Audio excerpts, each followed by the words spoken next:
Okay, we are live. So welcome to Tamarah's Closet today. I'm really excited today because I have a very exciting guest with me today, and it's a bit of a dream come true. I had told my guest yesterday when we had a brief meet that growing up I used to read the National Geographic magazines. My father had a subscription to them, and I don't remember how old I was, but I was young, and I was fascinated with photography in them, and I was getting to see and read about people in different cultures that were foreign to me. And it was actually the first time I saw a nose ring, a woman wearing a nose ring. And so I just found it fascinating. I didn't know I had a fascination for photography, but I obviously did. So today I'm excited because I have a world-renowned photojournalist with me who is famous primarily for his work with National Geographic, and he's photographed 20 plus covers over the years, and along with many other magazines. He's traveled over 100 countries, and he's actually more than just a photographer. He's truly dedicated to training women and children through his workshops worldwide in visual media and communications to help them strive for a better life. And I'm going to have him talk about that a little today. He's been in quite a few documentaries by National Geographic, and we're actually going to be talking about one in particular today because it was one that touched my heart. And I liked it. It was on a great Afghan warrior, and for me, this really gives a really good inside look at what REZA really does as a photojournalist, but also it truly shows how much compassion he has for his work. He's not just someone looking for that award-winning photo. He's actually capturing photos that truly show the soul and the heart of the people and the devastation that they face on a daily basis, and it's through their faces and what's going on in their country and the real pain that they have endured. But he also captures a brief glimmer of hope in their eyes at times, and that was something that I picked up on and I noticed. So he's been awarded numerous prizes, including the World Press Photo Award and the Infinity Award, among others, many others. He's a philanthropist, a humanist, and an idealist, and one of the most compassionate men that I've researched and now met. So I want to go ahead and bring him out so we can get started, because I have so many questions. I want to welcome REZA Degati. I hope I'm saying your last name right, REZA. Say hello so I know you're still with me. Hello, hi, how are you? Thank you very much for having me and giving opportunity to talk to you and everybody else that watching us. Yeah, it's such an honor to have you here, REZA. I've always had a fascination for photojournalism, and I've never had the opportunity to really meet a photojournalist. And so when I found you in my research, I was just really, really excited because you were more than just a photographer. And I think people are going to find that out today who haven't been acquainted with you yet. So I always like to start from an inspirational point of view. So I like to start a little bit with the history so that the viewers kind of can have a greater understanding of how someone gets started on their journey. And I was curious as to what did you take away from your parents as far as gift or talents? Were they in the arts at all, or how did you get started? What I got from my parent was education, the philosophy of the life, was the respect for the other people, the integrity, the passion for the human being. Not art. My parents were normal. My father was working for Ministry of the Labor in Iran. My mother was a housewife. But it was mainly giving us this empathy for the humanity. This is really one thing that it was in our education. Knowing that, I knew that from my father's side, they have been for many, many generation teachers. This is what I knew only. And my big sister painting, like normal, not big painter, but she has this capacity of the painting. This was my only way of starting looking to the image, and then, like many of us, many of the people, one day my father came with this box, black box, and say that this is camera and I'm going to take your pictures in the vacation. This was my first encounter actually with the photography. But I didn't come to photography just for the art of the photography. For me, the photography is a medium, is a tool which allow me to express my view about the humanity, about the world, about what's happening. For me, the photography is a new language, is universal language that allow me to talk to everybody in the world, and not only in one language, but for like covering all the languages, images. It talks to everybody. And then when I exhibit in Japan or in China or in Africa or in Paris or New York, you know, people, they come and they have the same reaction almost to the pictures. So there is no language barrier. And for me, the photography is a new tool that bring people together, that connect people together. So this was the reason that I came to photography. Wow. So you got into it just because your father gave you your first camera. No, not exactly. Okay. No, he has his own camera, just one. And I was looking from young age to show to the people what was bothering me as a young kid on the streets. And believe was when I remember a very young age, was seeing the poverty, was seeing the beggar, was seeing the homeless people, or, you know, the kids would have no shoes and going on the streets. And this was for me something that I was thinking that it shouldn't exist. Why people, they don't see, why the other people passing and they don't see that there is a beggar here, or they don't see that there is a little boy with no shoes. And that's how I came. Maybe they don't see it because they are very, so maybe if I can show you the pictures of images of what I see, then I can explain to them.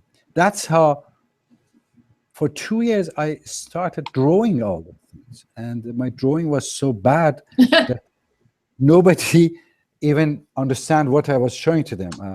So that's how one day when I looked to the cameras, and I saw that if you look to the viewfinder, you will see what is in front of you. So I was just got like, this was my revelation in all my life. I ran to my father and I said, Dad, this box, when I see here, and it gets everything on it, and he said, yeah, that's what the camera is. I was 13 years old, actually. Wow, 13. Okay. 50 years ago today. Wow. 50. Wow. And then this was the beginning of the whole my adventure with this tool, with this camera, which is still going on. Well, when you started doing that, what did they think about what you wanted to do with it? Were they real supportive, or? They always been supportive. I remember my father always saying that I want to educate my children for the 21st century, because we were in the middle of the 20th century, 1950s, 60s. And he keep saying that I want to educate them to be ready for 21st century. And when I was asking, what is the 21st century going to be? And he was saying, I don't know, but you will know what is it. So they were always supportive. Obviously, the photography was not a job, was not at my time in Iran. It was not like a profession that, or maybe just few people, they were having the studios and photographing the portrait of the people. But this was not what I wanted to do with the camera. I said, I want to take the cameras, show what is, for me, was problems or what I like it to show. That's how I started little by little more understanding that it is not easy in many countries or many places to show the reality and to show the injustice or social injustice. And so the stories was going on. Yeah, so, and you did that for a while. Because you were 15 or 13, but then you were 23 when they tell the story about when you went to prison for taking these pictures. Well, first of all, it was not easy to go on at this times in Iran and to go around the cameras and to take pictures on the street. You were immediately arrested and people asking you who you are, what you're doing, why you're photographing. Well, now it is even worse. I mean, now in this Islamic Republic or Islamic State of Iran, it's even worse, the situation, obviously. But what I was doing, I was photographing those poverty, and I was photographing the people living in the shanty town around the Tehran, and then making a small prints out of it on my own dark rooms. I have created my own dark room at home. And then I was going out night times, hiding these pictures and putting in the university's walls. Wow. Hey, look, that's what how the people live. That's how is it. Because all the media were government media, were controlled by the government. Nobody was seeing those kind of pictures. So this started being like, this was 40 years ago. Probably the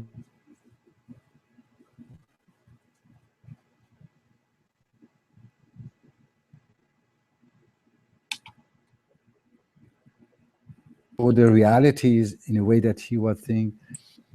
And I didn't know that. Can you say that again? You froze up. You said 40 years ago and your picture froze. What? Yeah, 40 years ago, probably it was the first times, either in Iran or Asia or Africa, I don't know, many countries, someone was using photography for the awareness and bring the awareness about the situation. Okay. And that's how I did it for a long time. And but finally, this got word of me and they arrested me. And then I was tortured and in prison for 3 years, from the age 22 to 25, to doing this. And so,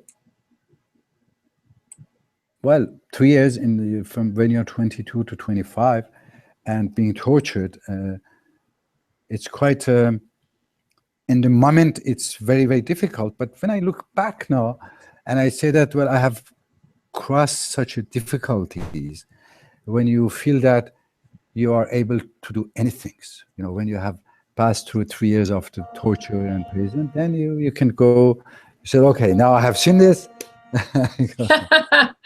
Yeah, but you know, the work that you do, you're so compassionate. And my question is, how, when you were tortured like that, what kept you alive those 3 years, and then to come out and still believe in mankind after you had been treated so badly, and do the work that you do?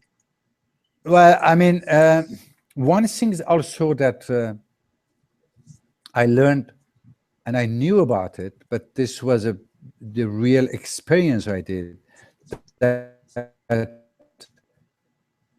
and the light in the life, that there are not everybody has empathy for everybody, that there are, you know, people that they are not in the just and right path. You have, you know, a lot of people that doing wrongdoing, and so the fact that they are wrong people, it doesn't make me just stop doing what I'm doing. It was, for me, was giving more even power and more passion to continue and to find a different way of doing what I was doing, actually. Right. And while you were in there, is that where you started really dreaming about what you were going to do when you got out with moving forward? Because you were exiled, right? Yes, after prison, I came out of prison, and then it was this Islamic State takeover of Iran, and Khomeini and all those, well, now we call them Daesh, you know, the new Islamic State. But this was started in Iran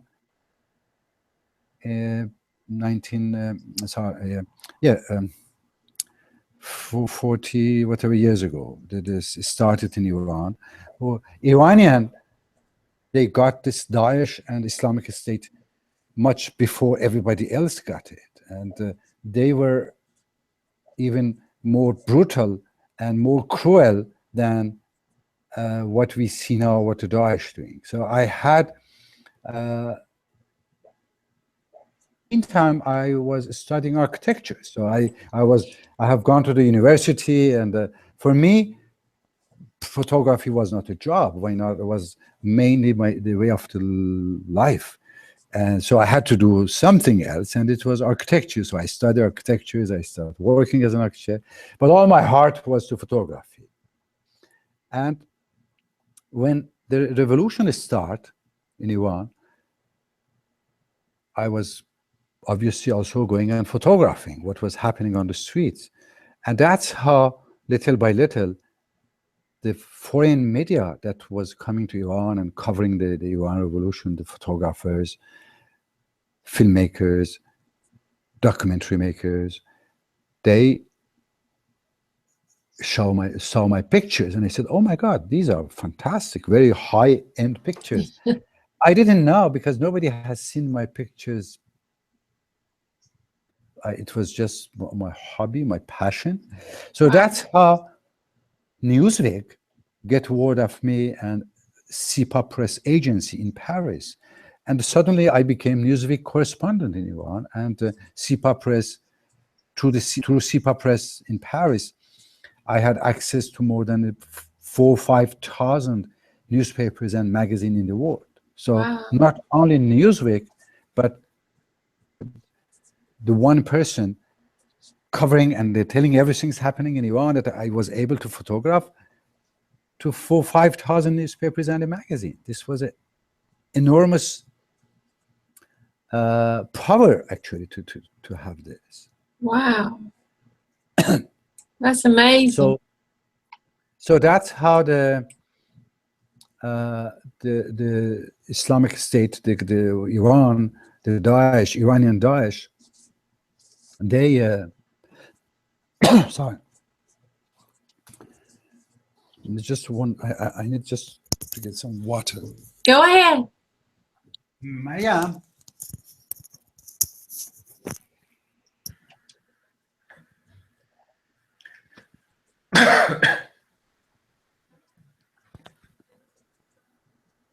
All right. Oh.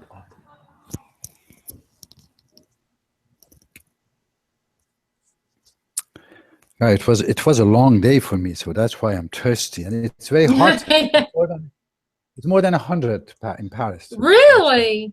Yeah, and we had it like a very, very cold summer. Now it's became 100, 110 in Paris.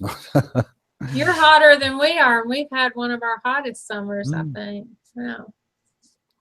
So when this Iranian Daesh, the takeover of the government, and they saw my pictures, then they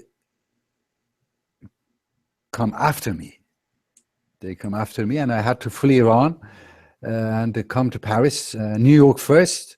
I came for a couple of months in the Newsweek with the New York, and then come to Paris. And I have been living in Paris since 1981 in exile. obviously. I haven't been back in Iran from 1981, Wow. and but traveling is all around the world. So it's kind of self-exile. I know that well, the Iranian Daesh are more dangerous than all the Daesh that everybody has seen. Wow. I mean, you've seen so much, and I can't even comprehend what you've seen. And just watching that documentary was really an eye opener for me. But you were talking about in the TED Talk, you mentioned how you discovered this power of visual storytelling for social change. At that time, what was your plan? How did you think you could use it to change? Well, from very beginning when I started, for 3 years I was working with Newsweek, and then Time Magazine and Life, they contact me and they offer me to work with them. From this year, which was 1983, I believe, that when I started Time Magazine and Life, I started also thinking about well, if the photography, if the camera is so important that I can see the importance of the camera, I can see how the image is going to cover the whole world. I can see how the people will be connecting to each other, talking to each other by images. This was 30, 40 years ago that it was coming to my mind. So my first reaction was, so why only me? Why not teaching the different people that they could use also the same tool? And then I start thinking, who are those people that I could teach them and they really need it? And I come up with one day I remember reading Gandhi. Gandhi is one of my, I read a lot about him and I love him. And he was telling that whatever you do in your life, what project you start, before starting any project, think about the most vulnerable people that you have seen in your life and ask you, am I going to help these vulnerable people or not? If what I'm doing is finally going to help those vulnerable people or not?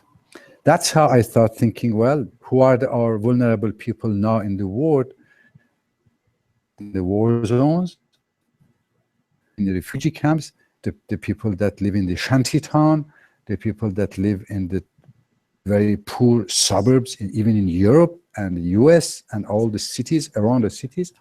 And I start my own way after helping, which is creating a nonprofit parallel to my works, and working myself for 30 years now as a benevolent, as a volunteer, benevolent for 30 years now. I'm doing, and I'm trainings.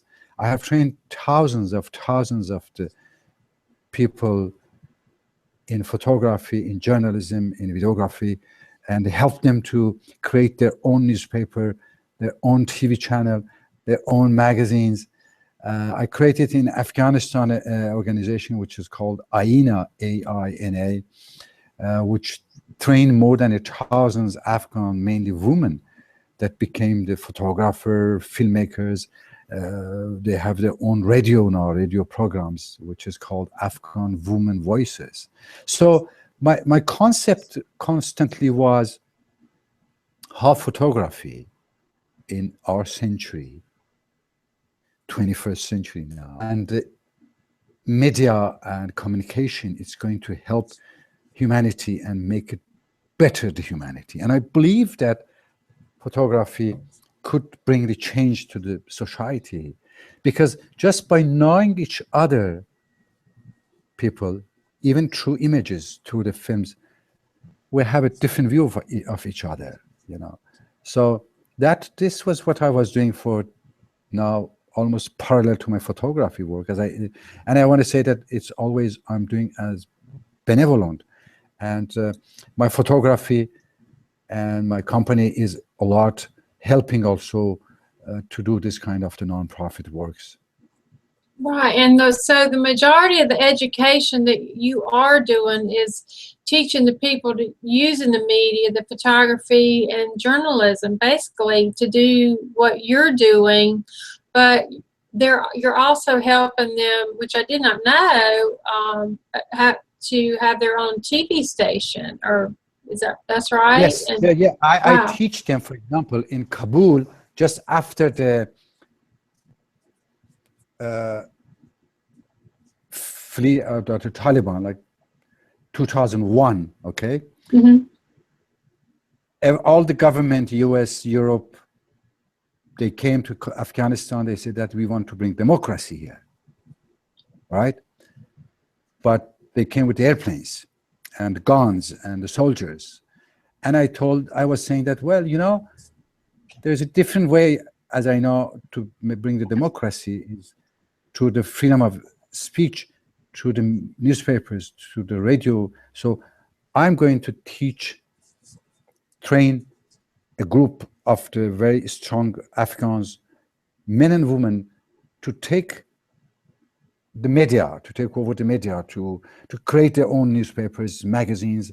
I helped them to create 8 magazines and newspapers for the children, for the first Afghan woman magazine ever, called Malalai, actually, you know. Oh.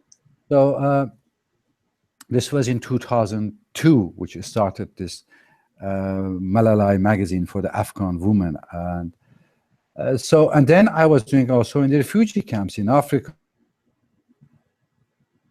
in Sri Lanka, after the tsunami. I created a magazine for the children, which is distributed free, and they can get all the information and education that they needed, because we have to know that in many of those countries, especially the girls, cannot go to the schools. Right.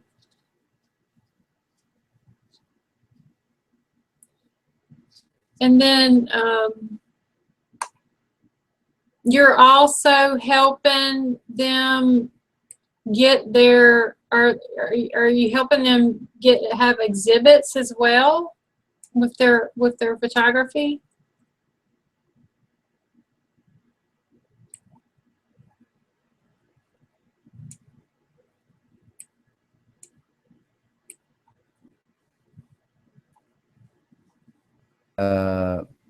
Can you hear me magazine. now? Yeah, I lost you for a little bit.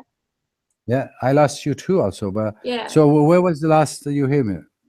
You said that you were helping them, the women could not, The girls could not go to the school. Yeah, they couldn't go to the school.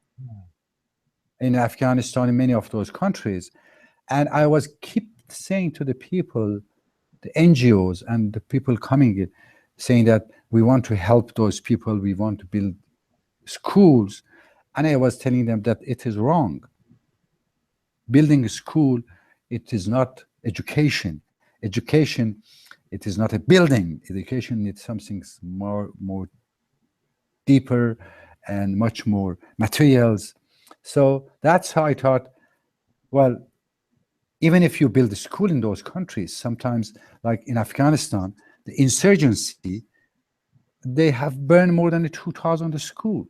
Yeah. The same school that many of the NGOs came and built, or UN or other buildings. So let's bring the education to the homes, to the radio. So created the Afghan women voices, helping Afghan women. They did it. We just trained them. We helped them. And was creating a magazine for the children. So you can we distributed free this magazine at the home, and radio program. So somehow we brought part of the education, because I do believe that in 21st century, image and photography could play an important role, much more important than the one still playing now. We could make this educational tools we could really use. That's what I'm doing now, and I'm confident that 21st century is the whole story. The image and photography will be the main pillar of our civilization. Yeah, I think what you're doing is amazing. I'm just fascinated by your work and your ideas. And are you also having exhibitions of their work? Like I thought I saw somewhere, maybe on your website, or it might have been on social media, where some of the young girls were exhibiting their photography, or. Yeah, absolutely. I mean, the work which I do with the refugee children or young youth with the difficulties in European suburbs, for example, the dropout schools, and their works is exhibited everywhere, many places which I exhibit myself. So they're invited to museums, places, and I show their pictures and I exhibit their works also.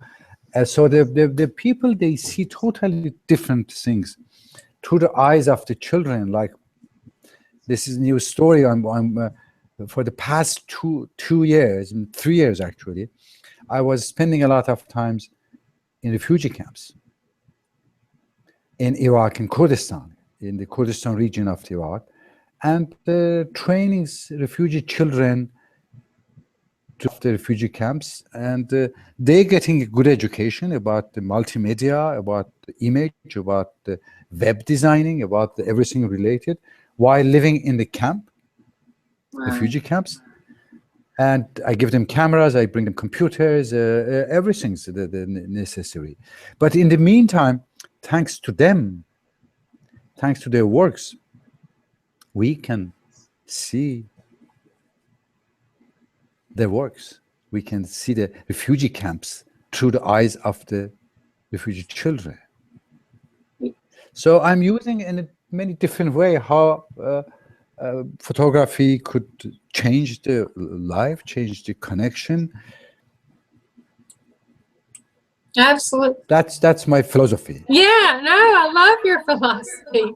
I do. I love what you're doing with the children, and I mean, I think it's just outstanding that you're doing this, and I think it's making a huge difference.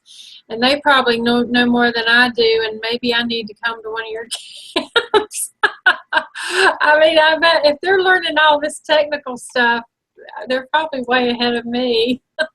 Well, I don't know what will be happening next year in US, but we may have US refugees soon all over the world. Oh, that'd be great. Well, I have to ask you this, Reza. One of the first things that came to my mind when I was looking through some of your photos in your gallery was, how do you separate yourself from the devastation when taking these photos of people who are facing such life-threatening situations? Because I know you're very caring and compassionate. I mean, well, wet eyes, tear in your eyes is one of the first things that come to you when you are in this situation. right. When you see people how suffering, and when you see why they are suffering, this is the main problems, which more you go on the field, more you find out why they're suffering. And this makes you even more sad. But again, I believe that the power of photography, the power of image is such that not tomorrow, not in 2 days, not in 1 year, but it's really going to bring the humanity in a better places. And when you are totally passionate about this, saying that, yes, I know that this is going to help humanity, even if you find yourself in such a terrible situation that you hear all the noises of people dying and explosions and all those things, but somehow You have to tear your eyes. You say, I'm here. The reason I'm here to document it. I have to come up with some things to show to the people up there. Hey, stop 1 second. Look what's happening. Look what's happening. Just in the same. We are all living there. You know, this is the main thing, is that people still, they think that the boundaries is something that separates them. So you say, I'm French, I'm American, I'm Italian, I'm Iranian, I'm whatever. But hey, I want to tell everybody that, you know, before being what you said, we are all one human being. Mm-hmm.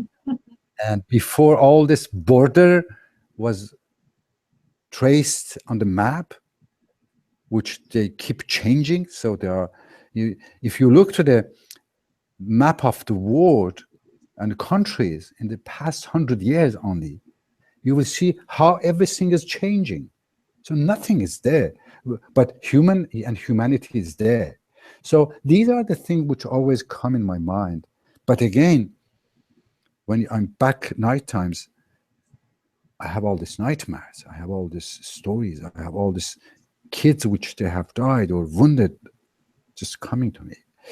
And that's how bring me to read poetries. Poetries is a very important part of my little secret about what you were asking. That, and so I read a lot of poetries, and one of the favorite is Rumi. Rumi is a 13th century poet, which is, I read that he is the best-selling poet in US for 10 years now. Yeah. Rumi. Yeah. Probably you have heard about him or you read him already. So that's how I keep going, and I keep moving. Right, and you focus on the good that you're doing rather than the pain of what you're actually experiencing right then, and that's good. I mean, I think it's amazing that you can do that. And I noticed that how are you accepted by the people that you are photographing all over the world? Because I know that some places you've been back to, but when you go somewhere the first time, because you've been doing this for 30 years, you know, how do they accept you the first time they see you when you're there with the camera?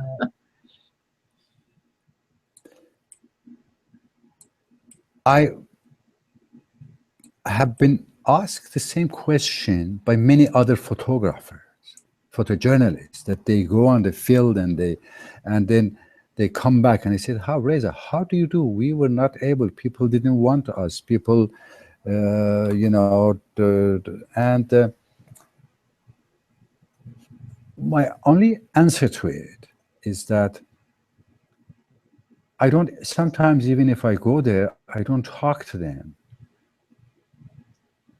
There's something behind the conversation. There's something behind this, just showing them a letter saying that I'm a photographer, I'm a journalist, or card, the press card or whatever.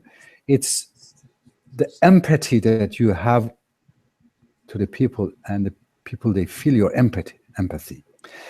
Feeling the empathy, it's go behind the letters, behind the talking.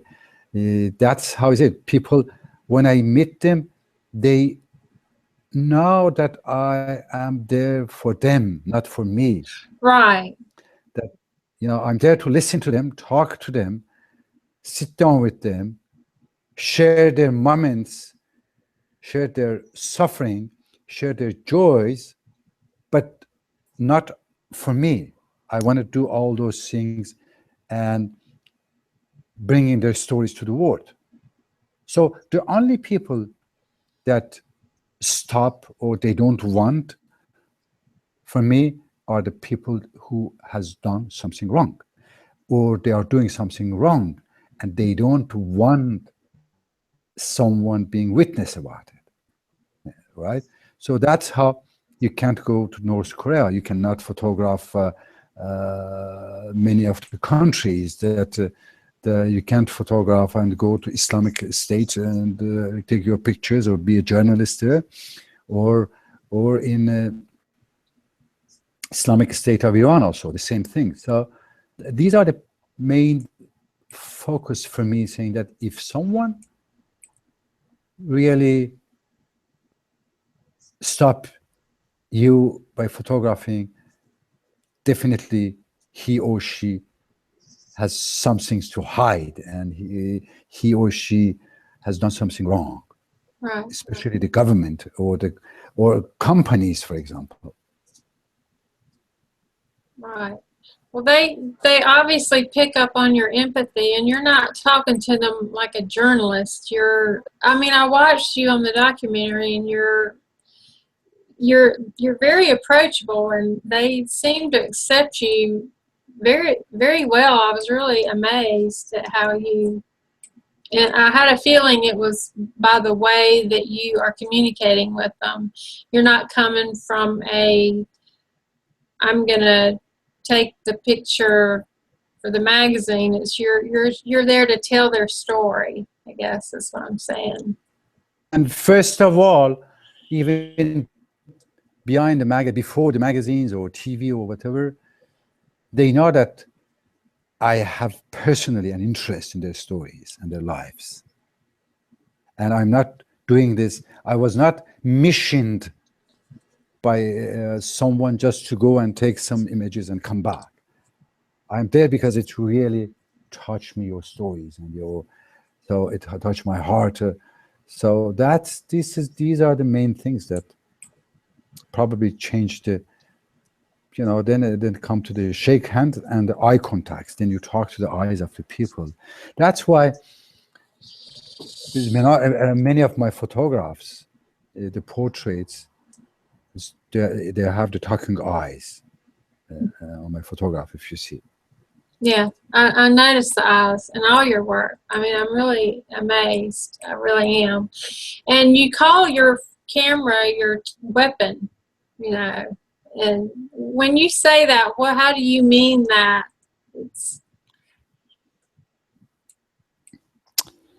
I call it a weapon because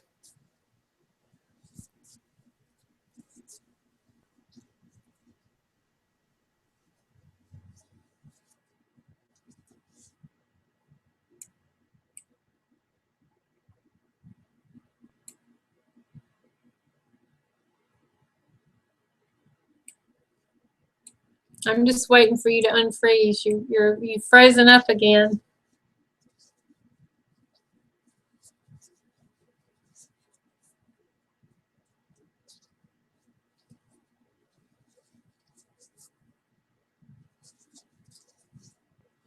So we're just waiting for Reza to come back with me. He's a world-renowned photojournalist and primarily famous for his work with National Geographic. And so he agreed to do this interview with me today, and it's just been a dream come true for me, as I, used to read the magazine when I was young. And you're back. Good. Okay. Yeah, here we are. Okay, I can hear you. Good. I'm just waiting for your picture to come back. Oh, you already have 2 pictures of me over there. No? Yeah, I got a picture of you, but you might have to hang it. Did you get back on the link? You'll probably have to hang the other one up. Hang on. So now. Yeah, there you go. You're back. Back. Okay. Okay, good. You're doing good. You're doing. Not me. Mariam, my assistant, she's doing all the work. Okay. Good. And she's listening there in That's why I came back. Okay, that's why she came up. Good. I'm glad she's there. Me too. But you were talking about your camera as your weapon, I guess. Yeah, in a way, as I said, it's a really the most strong tool ever invented. Yeah. When you think of just Eddie Adams, one of my very dear friends, he was a one generation before me, he took one pictures of this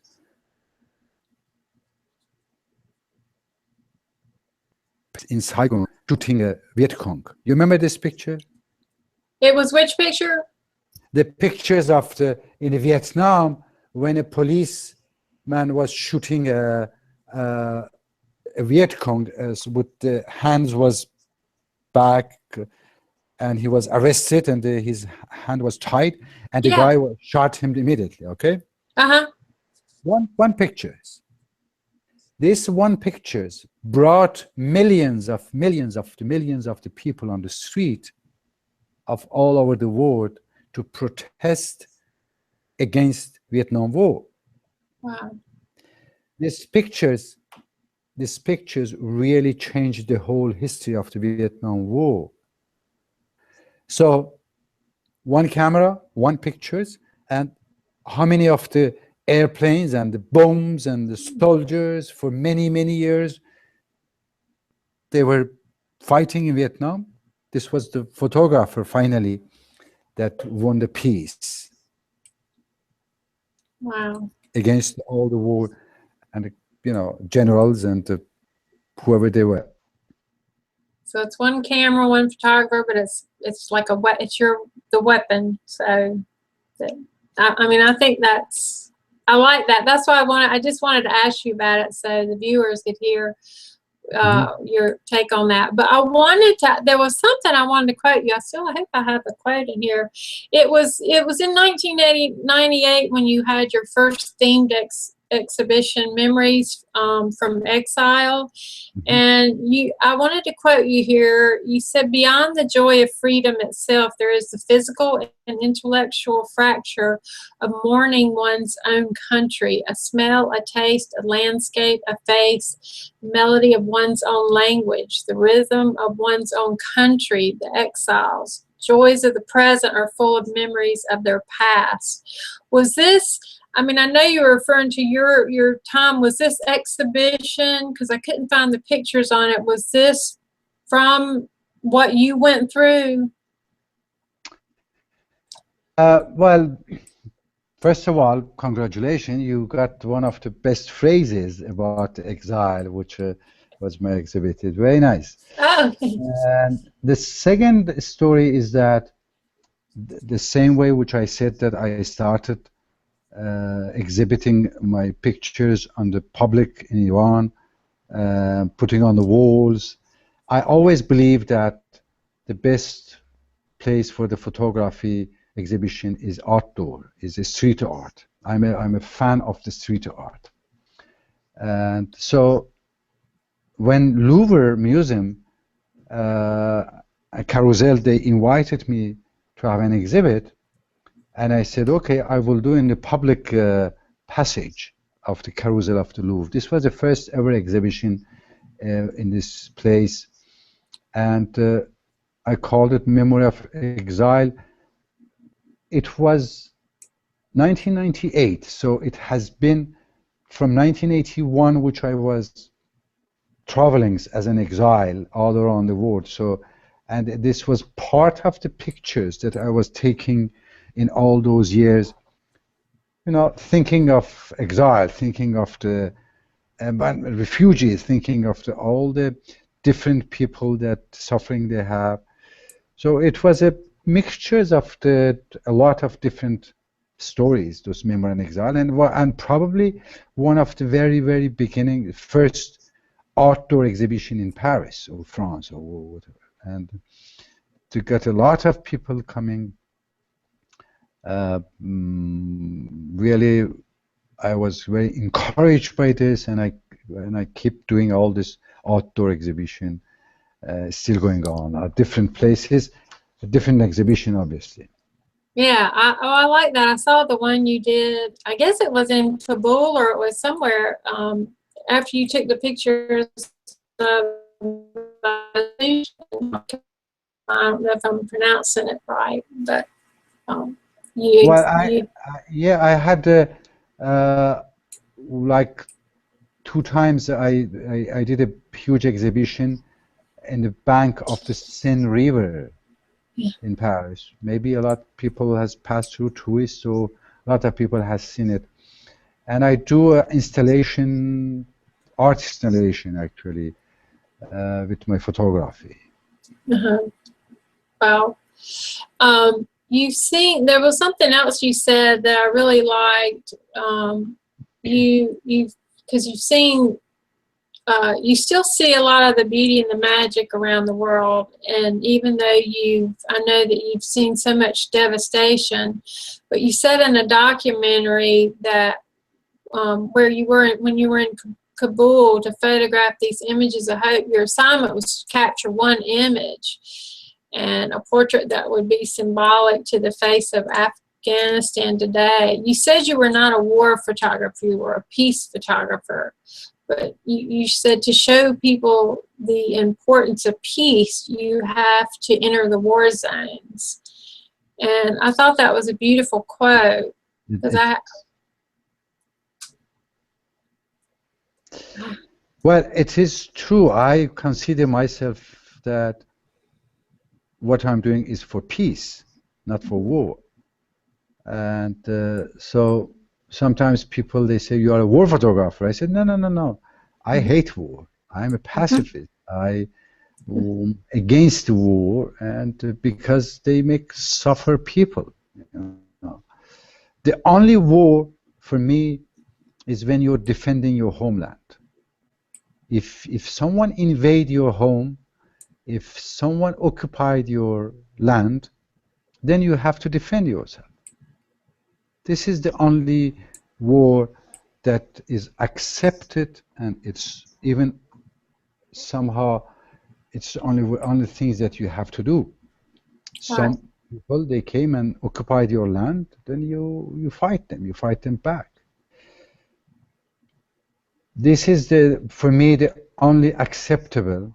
It's but going to another countries for any other reason, to change the regime, to take out their resources, to whatever they have diamond, they have oil, and you have an interest in it, and you want to, and you find a way that saying that, okay, I'm going to create a war, and then I can get all this diamond and oil and everything. These are the real inhumanities, actually, inhumans.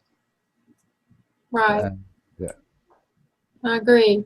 Well, you got really close to the war when you were following Commander Massoud in 1985. He was the freedom fighter. And when I was watching this documentary, you seem so comfortable, and yet it's not safe. And I was just curious as to how do you prepare yourself for that emotionally and physically, because you know you're entering a place that's very unsafe for you. Well, war zones, as you know, or as people, I mean, you don't know because you haven't been there.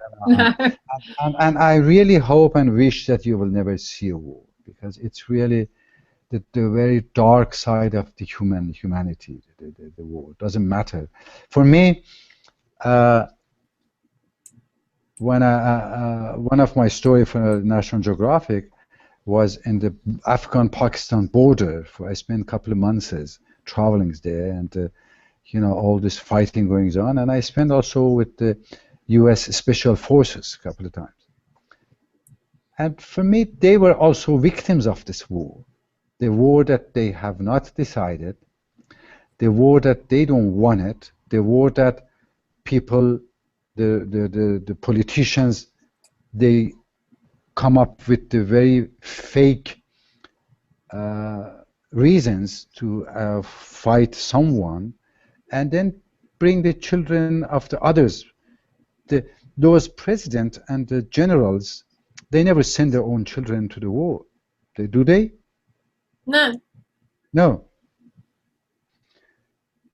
Even themselves, they never go around there. But they send the poor peoples or patriotic peoples to the war zone, and telling them, oh, we are going to bring democracy there. Yeah. I mean, the first question was, what is the democracy? Do you have yourself democracy? how you can bring some things to someone else if you don't have it yourself. You know, it's as easy as this.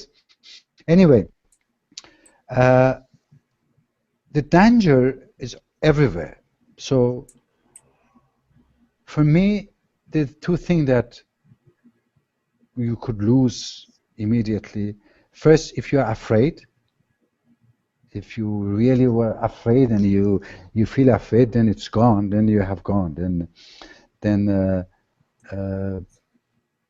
you can survive. Then panic. If you panic, also is.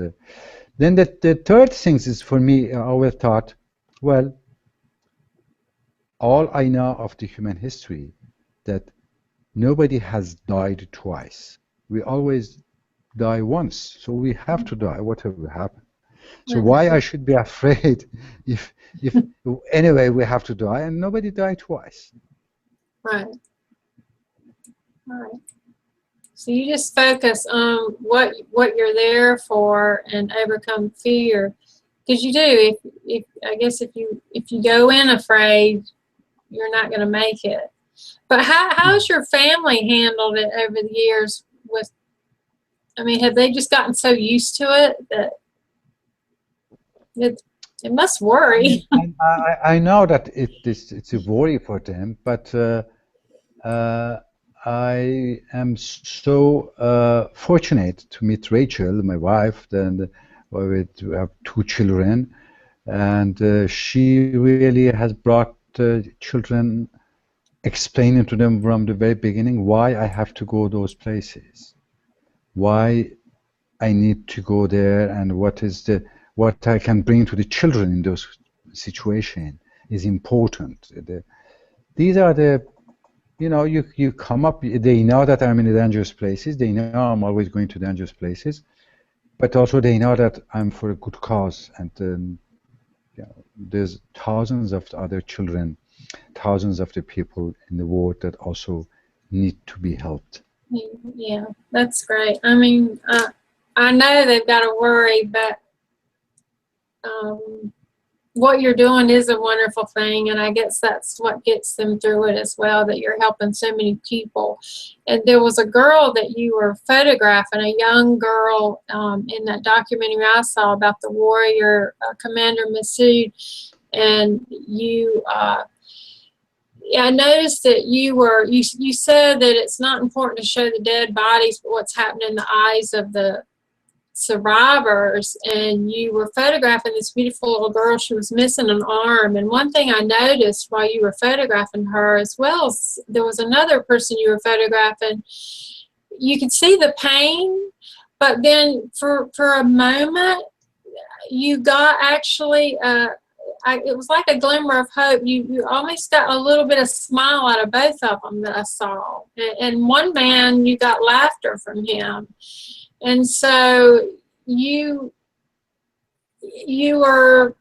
they trust you, and when you're photographing them in this, and you see do you see that that little glimmer of hope in them when they get comfortable with you? Are you seeing that too? Because I saw it. Well, I mean, you saw it looking into the, and sometimes people, then they're watching photographs or films, they got different feelings that even I haven't seen on the field. I do remember this little girl that she had the one, I think that one arm that was caught by the U.S. airplane bombardment, actually. Well, the fact is that because those people are suffering, because they are under injustice, because they know that what's happening to them is unjust, and they really want to work or other people know about this. So that's how this glimmer of the hope that come to them, saying that finally, well, the world will see what's happened to me in my villages when they bombed my villages, when the airplanes came and they bombed my villages. That's what's happened to us. So at least that's how come maybe this ray of the hope that you have seen in their eyes. Okay. Well, okay. Because I mean, it was a beautiful moment watching you, and you were showing another girl her picture on the camera, and I wondered if she had ever even seen her picture before. She got out, she blushed, and she was it was a sweet moment anyway. Yeah, So. many of those people, I mean, now with the mobile phone and everything, Yeah. everybody's getting pictures. Yeah, that's true. So, but do you have time for a couple more questions, or you need? I may have another, let me see, another 10 minutes actually. Okay, all right, we'll get through. Let's see. Let me see what I'd rather ask the most. Let's see.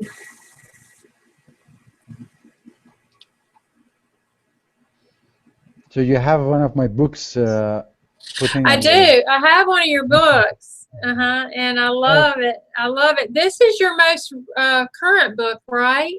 Yes, and this is a book which done by National Geographic. They come up saying that, Reza, we would like to, you know, celebrate your works for the magazine, and for 20-something years now, let's do a retrospective of your works over this 30 years. So, and it says a lot. The name War and Peace, it says exactly what we were talking about, and what I'm trying to show in the world actually. All right, I got it late last night, so I'm really looking forward to reading it. Wow. And the pictures are beautiful. And I wanted you to briefly that picture behind you. Is that some of the kids in the refugee camps? Is that?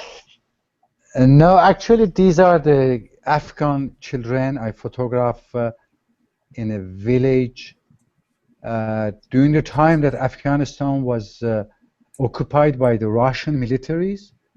Those years we have to go on foot, disguised as an Afghan, hide our cameras, and because the Russian spies were everywhere, and the villages and the places. So it has been like 2-3 weeks which I was walking on the villages and the mountains, and I was exhausted and hungry, and you know, I haven't eaten almost for 14 days, and I arrived this village hiding my cameras under my shawl. These kids, they're small, so they saw my cameras, and they start running after me in the village and saying that, oh, take our pictures, take our pictures. Oh. But I was afraid that you know, people or whatever they see, or there are some Russian spies, and I would be arrested. So I would keep saying that, please don't do it, I don't take pictures, I don't, you know. But then they keep coming after me, and they saying that take our pictures. The second times I refuse. The third times, and one of the reasons I was refusing was that I was so tired, exhausted, that I really didn't even have the energy to come up with my cameras and to go and take pictures. Wow. But also I was afraid that a Russian spy will be around there. Anyway, third times I said, okay, one condition, I will make one quick pictures, but please bring me at your home or someplace that I can eat and get rest. So I got this picture thanks to them. They 3 times they were asking me, take our pictures, take our pictures. And finally, it's thanks to them if they give me the pictures. Yeah. And then the iconic picture, I think it was in the beginning of this book, the one with the young girl with this one. Can you see this? I just can't see. Well, I know which picture is it, but people know. You have to bring it toward you. Ah, okay. Can you see it now? Yeah, this picture right here. Reflection on the pictures. Just bring the head of the book a little down. No. Okay, that's it. And that good? Yeah. This picture is also. It had like maybe I take it in a fraction of the second. Oh, really? She was playing with other kids in the middle of the village, and so they feel my presence and they return back. That's how I got the picture. Wow. A fraction of the second. It's one of my favorites, and in fact, Yeah. I wanted to get, I think you can still get the poster from your, I think I might get it. I love it. I really do. But one question I did want to ask you, when you were on that mission looking for the cave of Masood, where you had done that iconic photograph of him, you had a couple of iconic photographs of him, really, and you did encounter where they did not want you to come, the people did not want you to come back there. Does that happen a lot? And you managed to get there, but I was worried about you because how do you overcome that resistance? No, it's not often, as I was saying. This was a very specific case, which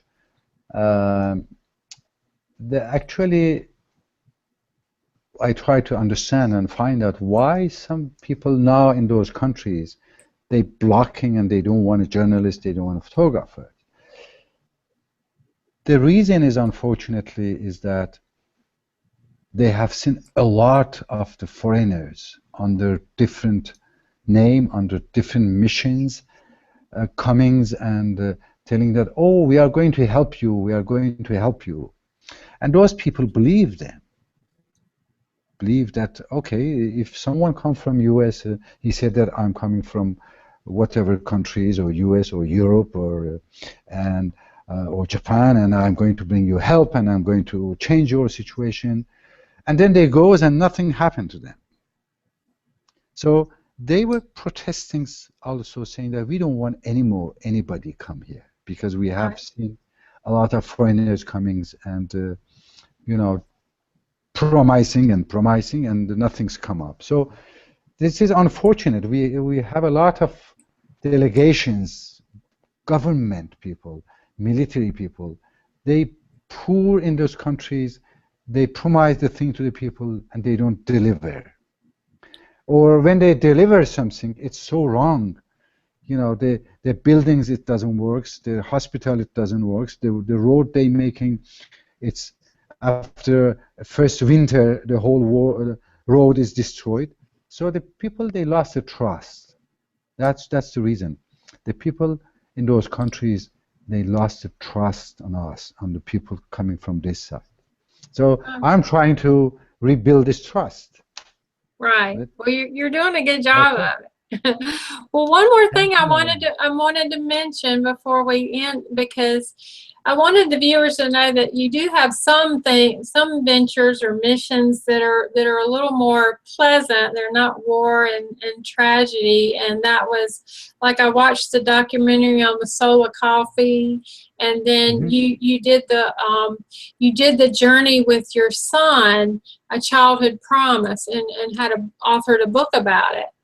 And I'm assuming these are things that almost seem like a vacation to you, to have a lighter atmosphere. And I am photographing for 40 years now, non-stop, every day. So whatever I do, wherever I go, and it's happened that, yes, sometimes I do the stories saying that how photography could bring people to understand who is making this coffee. You drink coffee? Yes, you do? Yes, I love coffee. Okay. So, and then I was asking people, but do you know who makes these coffees? Almost 95% of the people, they didn't know. So the soul of coffee, for me, somehow, the reason I accepted to do was also, at least people that drink coffee will see those pictures, the face of those peasants from India, from Ethiopia, from Brazil, from Colombia, from Guatemala, from Nicaragua, and all those places, from South Sudan. And they will the next time they drink coffee, at least they will have an empathy for the people that work hard to make this coffee for them. This was the reason I did. Okay. Yeah. I got to go. It was so fantastic. This kind of interviews is also very nice vacation. And Oh, good, good. thank you very much. I Yeah. really enjoyed talking to you. Thank you. Thank you for being here today, Reza. I really want to thank you for being here, and it's been an honor. And I know the viewers can follow you on it's rezaphoto.org, and then your organization is AINA, A-I-N-A World.